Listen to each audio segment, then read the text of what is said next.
ಅವಳು ಮತ್ತೆ ಮೆಸೇಜ್ಗೂ ರಿಪ್ಲೈ ಮಾಡ್ತಿಲ್ಲ, ಕಾಲು ಅಟೆಂಡ್ ಮಾಡ್ತಿಲ್ಲ. ಬ್ಯುಸಿ ಇರ್ಬೋದು ಬಿಡ. ಮೊದ್ಲಿನ ಥರ ಅವಳು ಇಲ್ವೇ ಇಲ್ಲ. ಯಾವುದೋ ಕೆಲ್ಸದಲ್ಲಿ ಬ್ಯುಸಿ ಇರ್ತಾಳೆ, ನೀನು ಆಡೋ, ಆಮೇಲೆ ಮಾಡ್ತಾಳೆ, ಆಡ್ಬಾರ. ಪ್ರತಿ ಸಲ ನಾನು ಇದ್ರ ಬಗ್ಗೆ ಮಾತಾಡಿದಾಗ ನನಗೇನು ಕೇಳಿಸ್ಕೊಳಕ್ಕೆ ಇಷ್ಟನೋ, ನನ್ನ ಮನಸ್ಸಿಗೆ ಏನು ಸಮಾಧಾನ ಆಗುತ್ತೋ ಅದನ್ನೆಲ್ಲ ನೀವು ಹೇಳೋದು.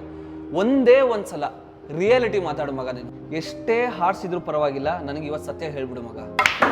ಕೇಳಿಸ್ಕೊಳ್ಳೋ ಮಗ, ಬಿಸಿ ಗಿಸಿ ಅನ್ನೋದೆಲ್ಲ ಕಾಗೆ ಕಣೋ. ಅವಳು ಮನ್ಸಲ್ಲಿ ನಿನಗೆ ಟೈಮ್ ಕೊಡಬೇಕು ಅಂತಿದ್ರೆ ಎಂಥ ಸಿಚುವೇಶನ್ ಅಲ್ಲಿದ್ರು ನಿನಗೆ ಟೈಮ್ ಕೊಡ್ತಾಳೆ ಕಣೋ. ಇಲ್ಲ ಅಂದ್ರೆ ಇವಾಗ ಹೆಂಗೆ ಕಾಗೆ ಹಾರಿಸ್ತಿದ್ದಾಳೋ ಹಂಗೆ ಕಾಗೆ ಹಾರಿಸ್ತಾಳೆ.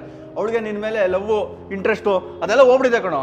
ಮತ್ತೆ ಅವಳು ನಿನ್ನ ಜೊತೆ ಅವಾಗ ಹೋಗಿ ಮಾತಾಡ್ತಾಳಲ್ಲ, ನಿನ್ನ ಮೇಲೆ ಇರೋ ಲವ್ಗೋಸ್ಕರ ಅಂತ ಅನ್ಕೊಂಡಿದ್ಯಾ? ನೋ, ನೀನು ಕೊರಗ ರಾಜ ನನ್ನ ಮಗ, ನೀನು ಕೊರಗಿ ಸತ್ತೋಗ್ಬಿಡ್ತೀಯ ಅಂತ. ಅದಕ್ಕೆ ಸಿಂಪತಿ ಕಣೋ, ಅದು ಸಿಂಪತಿ. ಸಾಕ್ ಬಿಡು ಮಗ, ಇಷ್ಟು ರಿಯಾಲಿಟಿ ಅರ್ಥ ಆಯ್ತು ಬಿಡು. ನನಗೂ ಗೊತ್ತಿರಂಗೆ ಸತ್ಯ ನಿನಗೂ ಗೊತ್ತು. ಆದರೆ ಇದನ್ನ ಒಪ್ಕೊಳ್ಳೋದಕ್ಕೆ ಅದೇನೋ ಆಟೋಲ್ಲಿ ಆಗ್ತಾರಲ್ಲ, ಏನು ಹೇಳೋದು, ಮೀಟ್ರು. ಅದು ನಿನಗಿಲ್ಲ. ಒಟ್ನಲ್ಲಿ ಅವಳು ನಿನ್ನ ಕೇರ್ ಮಾಡ್ತಿಲ್ಲ ಕಣೋ. ಕ್ಯಾರೆ ಅಂತಾನು ಅಂತ ಇಲ್ಲ. She doesn't give A. ನಾನು ಇವಾಗ ಏನು ಮಾಡ್ಬೇಕು ಹೇಳು ಮಗ ನೀನೆ. 3 ಸಲ ಒಂದ್ಸರ ನಾನು ಹೇಳೋದು ಕೇಳಿಸ್ಕೊ. ಅವಳಿಗೆ ಸ್ಪೇಸ್ ಕೊಡು.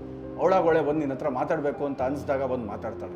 ಆಮೇಲೆ ಅವಳ ಮೆಸೇಜು ಕಾಲು ಏನು ಮಾಡಲಿಲ್ಲ ಅಂದರೆ no reply is also a reply. In fact the last reply. ನೀನು ಎದೆಗೆ ಅಮೃತಾಂಜನ್ ಹಚ್ಕೊಂಡು ಮೂವ್ ಆನ್ ಆಗ್ಬಿಡ್ಬೇಕು.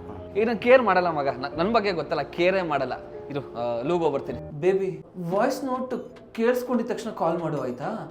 ಅಲ್ಲ ನೀನು ಬ್ಯುಸಿ ಇದ್ರೆ ಹೇಳು, ಯಾವಾಗ ಕಾಲ್ ಮಾಡಬೇಕು ಅಂತ ನೀನೇ ಹೇಳು, ನಾನೇ ಅವಾಗ ಮಾಡ್ತೀನಿ. ನನ್ನ ಫ್ರೆಂಡ್ ಏನೇನೋ ಹೇಳ್ತಾ ಇದ್ದಾನೆ, ಅಯ್ಯೋ ಅವ್ರ ಬಗ್ಗೆ ಎಲ್ಲ ನಾನು ತಲೆ ಕೆಡಿಸ್ಕೊಳ್ಳಲ್ಲ. ಅವರು ನಮ್ಮದು ಬ್ರೇಕ್ ಮಾಡೋಕ್ಕೆ ಅವರು ಕಾಯ್ತಾ ಇದ್ದಾರೆ. ಅವರು ನೀನು ಆ ಥರ ಅಲ್ಲ ನೀನು ಆ ಥರ ಅಲ್ಲ ಅಂತ ನನಗೆ ಗೊತ್ತು.